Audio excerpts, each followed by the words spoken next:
Welcome to mathematical minds. आज हम करेंगे क्लास 10 12 चैप्टर एक्सरसाइज 12.1 का first question. Radius of two circles are 19 centimetre and 9 centimetre respectively. Find the radius of the circle which has circumferences equal to the sum of the circumferences of the two circles. अब हमें क्या given है कि हमें दो circle दिए गए हैं और जिनके radius first R1 radius, it means radius of first circle 19 centimetre, और सेकंड दिया गया हमें R2 radius of second circle 9 centimetre. तो हमें क्या बोला गया है, find the radius of the circle. हमें उस सर्कल की रेडियस फाइंड आउट करनी है विच है सर्कमफ्रेंसेस, जिसकी सर्कमफ्रेंस इक्वल है sum of the circumferences of the two circle. जो ये दो सर्कल हैं इनकी सर्कमफ्रेंस के इक्वल है हमारा जो थर्ड सर्कल दिया गया है उसकी सर्कमफ्रेंस। हमें उसका रेडियस फाइंड आउट करना है। तो इससे पहले हमें सबसे पहले पता होना चाहिए कि सर्कमफ्रेंस ऑफ सर्कल क्या होता है। क्या होता है circumference of circle? 2πr।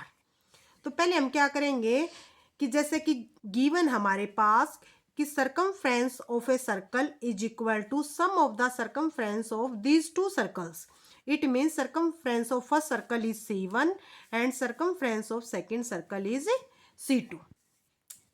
Here see the circle whose radius find out। Okay, ये हमारा जो थर्ड सर्कल है इसका रेडियस हमने सपोज कर लिया हमारा R है, ये सेंटर O है, और ये जो हमारा ये P पॉइंट ले लिया हमने। तो ये जो डिस्टेंस हमारा OP जो हमारा रेडियस है ये R है, हमें इसका रेडियस फाइंड आउट करना है।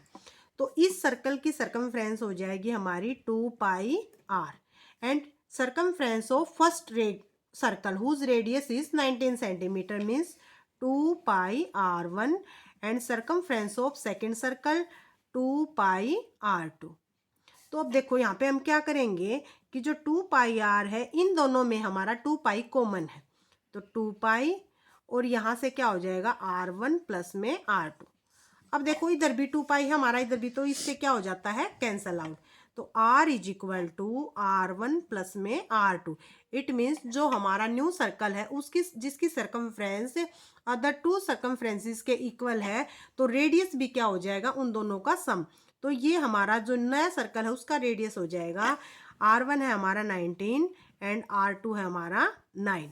It means R is equal to हमारा हो जाएगा 28 सेंटीमीटर। समझ में आया ना? तो जो नया सर्कल है उसका रेडियस कितना हो जाएगा हमारा 28 centimetre. The question number 2 is the radii of two circles are 8 centimetre and 6 centimetre respectively. Find the radius of the circle having area equal to the sum of the areas of the two circles. अब क्या है, first में हमें दिया गया था जो नए सर्कल की सर्कमफ्रेंस है वो अदर सर्कल की सर्कमफ्रेंस का सम था। अब हमें क्या दिया गया इस क्वेश्चन में कि जो न्यू सर्कल का एरिया है वो अदर टू सर्कल के एरिया के सम के इक्वल है। तो अब हमें इसमें R1 गिवन है हमारा 8 सेंटीमीटर एंड R2 गिवन है हमारा 6 सेंटीमीटर। अब इसके लिए हमें क्या पता होना चाहिए कि एरिया ऑफ सर्कल क्या होता है। Area of circle, area of circle होता है πr²। ओके, लेकिन हमें क्या गिवन है यहाँ पर कि जो नया सर्कल है उसका जो एरिया है वो एरिया इक्वल है sum of the areas of the two circle. तो फर्स्ट सर्कल का एरिया क्या हो जाएगा πr1² एंड सेकंड सर्कल का एरिया क्या हो जाएगा πr2²। तो πr²। अब हमें नए सर्कल का रेडियस फाइंड आउट करना है और इन दोनों में से हमारा क्या निकल जाएगा पाई कॉमन, तो R1² प्लस R2²। ऐसे ही पाई से पाई कैंसल आउट और R² इज इक्वल टू, अब हमारे पास R1 की वैल्यू है 8² और ऐसे ही हमारे पास R2 की वैल्यू है 6 का स्क्वेयर। तो यहाँ पर 8² 64 एंड 6² 36। अब हमारे पास R² क्या आ जाता है 100। तो R क्या हो जाएगा 100 का स्क्वायर रूट। 100 का स्क्वायर रूट क्या हो जाएगा 10। तो जो R है वो हमारा नया सर्कल है जिनका area sum of the two circles के इक्वल है, तो उस न्यू सर्कल का हमारा रेडियस आ जाएगा 10 सेंटीमीटर। ओके, अगर किसी भी स्टूडेंट को इन क्वेश्चंस में कोई प्रॉब्लम है तो कमेंट सेक्शन में कमेंट करें और हमारी इस वीडियो को लाइक करें, शेयर करें एंड सब्सक्राइब करें।